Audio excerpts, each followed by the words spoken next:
How to fix Roblox password not working. So if you're getting an incorrect password, here's what we need to do. So from the login screen, we'll click on forgot password or username. And here, if you didn't give us your real email when creating your account, we cannot send you an email.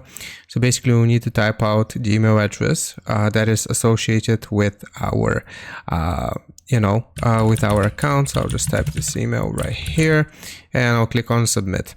Now what this is going to do is an email with instructions has been sent to you if the email was previously saved in your account. So if we have connected an email account to our account, we will get an email. So I'll just check my email. So give me a second here.